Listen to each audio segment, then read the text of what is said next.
భద్రాచలము పుణ్యక్షేత్రము అంతా రామమయం.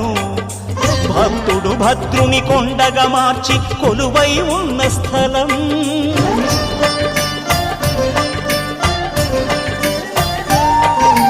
పరమ భక్తితో రామదాసు ఈ ఆలయమును కట్టించనయా. సీతారామ లక్ష్మణులకు ఆభరణములే చేయించనయా.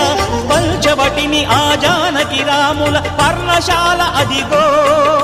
సీతారాములు జలకములాడిన శేషతీర్థమదిగో. రామభక్తితో నదిగా మారిన శబరి ఇదేనయ్యా.